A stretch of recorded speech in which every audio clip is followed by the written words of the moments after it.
Creo que tenemos un par de minutos y somos disciplinados para hacer preguntas y no largas peroratas. Y si las respuestas son cortas, vamos a poder dar satisfacción a todas las dudas. Yo tengo la primera. ¿Qué actitud crees que va a tomar Francisco en todo esto? Bueno, yo creo que Francisco... bueno, yo soy muy francisquito, como dice Maradona. Yo creo que él ha sido, cuando era Bergoglio, una de las víctimas de toda esta relectura del pasado. Creo que él sabe muy bien de qué estamos hablando, porque él fue provincial, o sea, jefe de los jesuitas, precisamente con la orden de poner orden en la compañía, y lo hizo de un modo muy riguroso. Pero al mismo tiempo siempre estuvo preocupado por los derechos humanos. Yo creo que él no puede sustraerse a esa responsabilidad por una cuestión de que él sufrió el tema y sabe que es un punto muy débil de la Iglesia. Fíjate que la Iglesia es algo que arrastra y que el kirchnerismo, cada vez que levantan un poco la cabeza a los obispos, aparece alguno de la armada kirchnerista a recordarle el papel de la dictadura. Creo que lo va a hacer, creo que es un tema importante, yo creo que lo va a hacer. Creo que lo va a hacer, lo que no les puedo decir es cuándo. César. Sí, hay dos preguntas que yo me estaba formulando mientras escuchaba a los panelistas. Aparte de la sensación de déjà vu, no por Argentina, sino por otros países de herencia hispana, empezando por España. En todo lo que estaba oyendo, sí hay dos cuestiones que me parecen interesantes. La primera es una pregunta que tiene que ver con la última cuestión que ha saltado, y es el papel de la Iglesia Católica en los dos lados de la violencia. Eso no es solo en Argentina. En España, en los años 70, la Iglesia Católica lo mismo apoyaba a los asesinos que eran los guerrilleros de Cristo Rey de Fuerza Nueva, que sería un poco el equivalente a Videla, es decir, la idea de una solución militar, católica, autoritaria, y estaba respaldando a ETA, que eran los terroristas del otro lado, y eso ha continuado hasta el día de hoy. De hecho, el propio Benedicto XVI hizo una proclamación pública en favor de ETA a petición de los obispos vascos, es decir, en ese sentido la idea es bastante clara. La pregunta que yo me haría en ese caso es si en realidad esto es un error o simplemente es la estrategia de una institución que durante siglos ha practicado una realpolitik y que tiene, pues evidentemente, errores en esa realpolitik, a veces una visión muy lúcida de realpolitik, y por lo tanto no podemos esperar que pida perdón, porque no ha pedido perdón, por ejemplo, por haber firmado un concordato con Hitler o por haber llegado a un acuerdo con Mussolini, y por esto, que casi es menor comparado con lo otro, no tendría mucho sentido. Esa es la primera pregunta para mí, es decir, si esa esperanza, que a mí me parece una esperanza noble, es realista en la medida en que hay siglos de realpolitik que la desmienten. Y la segunda tiene que ver con el tema de los derechos humanos que abordaba José, a mi juicio, de una manera muy lúcida y muy importante. Hasta qué punto esa manipulación del concepto de los derechos humanos, esa utilización además para crear tu propia fortuna personal y para inmovilizar al adversario, aparte de darse en el caso de Argentina, no tiene que ver con una corriente absolutamente internacional. Es decir, se ha dado en Argentina, por supuesto, pero yo diría que se da en Venezuela, se ha dado en España en la época de Rodríguez Zapatero, lo ha utilizado también el nacionalismo vasco y el nacionalismo catalán. El jefe, por ejemplo, de la Comisión de Derechos Humanos en el Parlamento Vasco era un terrorista de ETA con sangre en las manos, y era el presidente de la Comisión de Derechos Humanos del Parlamento Vasco. Entonces, yo me preguntaría aquí si esto, en lugar de ser una manifestación específica del kirchnerismo, que lo es, no es algo que también tiene unas ramificaciones mucho más internacionales que lo que pueda estar sucediendo en Argentina, y es simplemente la conclusión de determinados personajes de que se puede manipular los derechos humanos para crear tu propia fortuna y además para soportar y para dominar al adversario político. Y puedes ir viajando de un país a otro. Por ejemplo, si te llamas Baltasar Garzón, te expulsan de la carrera judicial en España, pero te nombran un cargo público en Argentina, exactamente por la misma razón. No, yo creo que el tema de la Iglesia Católica y y los 70 es muy específico, mucho más que el tema de Hitler y Mussolini. Acá lo que estamos es en una institución que en esa época había una dura lucha entre dos alas y que no la pudo resolver hacia el interior, y de alguna manera se derramó en toda la sociedad, porque el mismo Cristo servía para matar de un lado y matar del otro, prácticamente. Entonces, yo creo que todos los papas, si bien tienen una misión universal, llevan una cultura política propia. Juan Pablo II era papa de todos, pero los problemas políticos que más le interesaban eran lo que él traía desde Polonia, y nosotros también. Creo que es una preocupación del Papa en ese sentido. Hay que ver, creo que es una preocupación. Hay mucho de esperanza irracional en mí, pero yo no creo que haya otro tipo de solución, porque el papel de la Iglesia ha sido central en todo esto. O sea, hay que matar y hacer desaparecer 6.500 personas en un país. No es una cosa menor, ¿eh? Y hay que, en 7 años que duró más o menos Montoneros, comenzar matando a un expresidente con un lenguaje totalmente católico en los comunicados, y después hacer todos los desastres que hizo Montoneros, siempre justificados con esta cuestión católica. O sea, yo creo que los argentinos somos maestros en lo que nosotros decimos hacernos los boludos, que es no tomar el toro por las astas, digamos. Hacernos los boludos es algo que aprendemos de chiquito, o sea, pero en esto es muy central lo de la Iglesia Católica.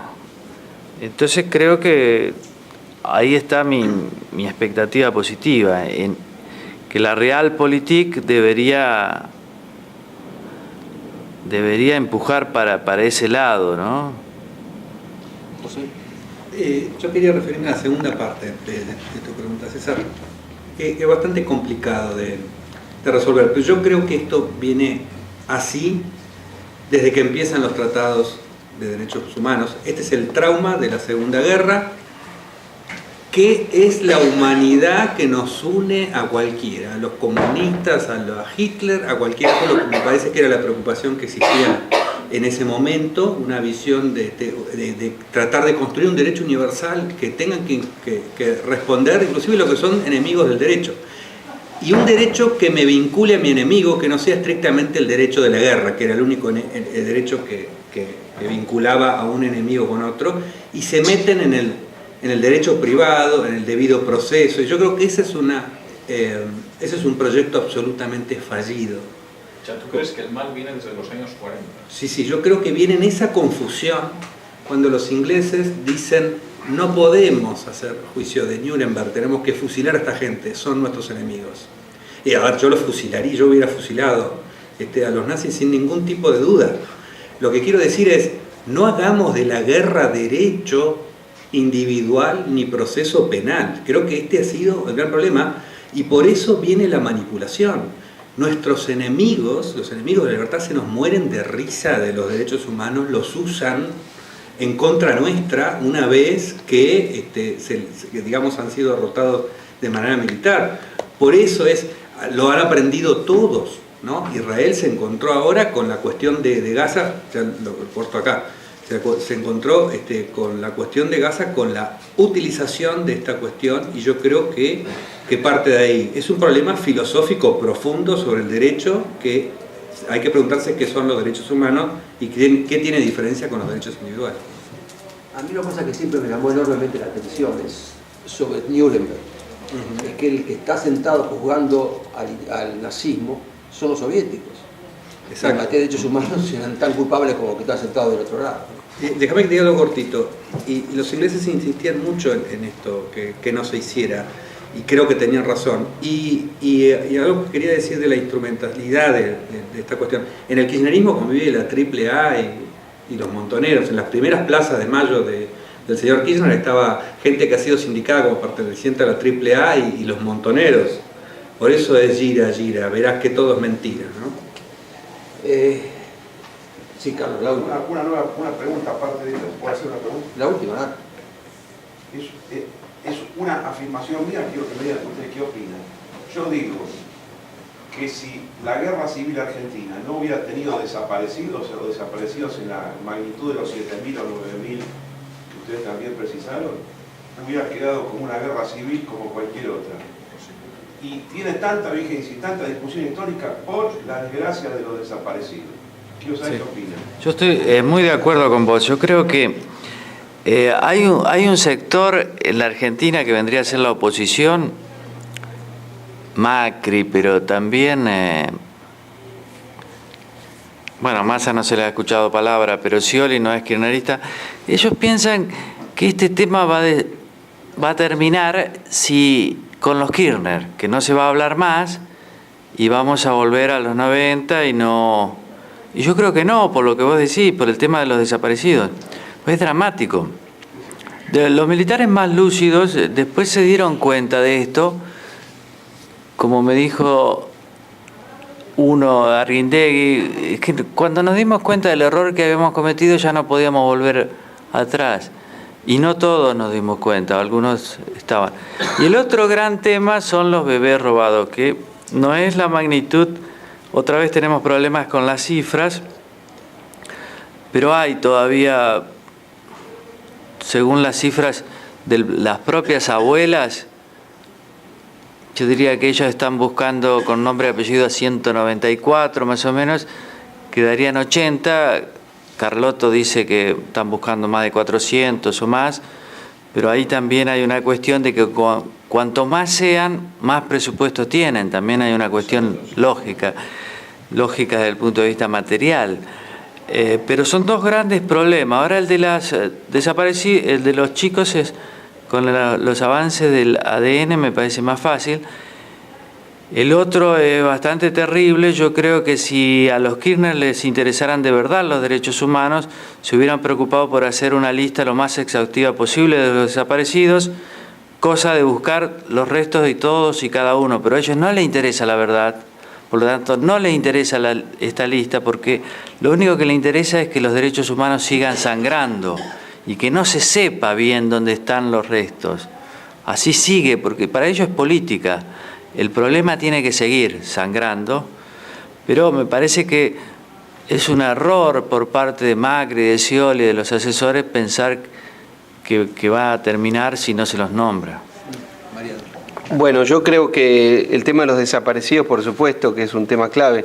Otro tema importante creo que es que la dictadura militar argentina terminó en un derrumbe por la guerra de Malvinas. Entonces, la salida del gobierno militar argentino es distinto al brasileño, que se fue haciendo una apertura progresiva, es distinto al uruguayo, es distinto al chileno, es distinto al español. Nosotros tenemos una democracia que nace por el derrumbe militar.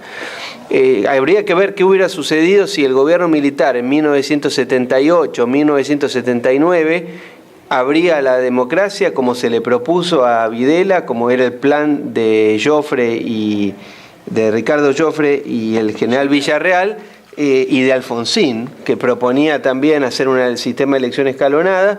Entonces yo no sé si Videla no se presentaba a presidente, quizá ganaba y hubiera obtenido una legitimación. Lo que pasa es que el gobierno militar argentino cometió todos los errores posibles, como vos decías, menos uno.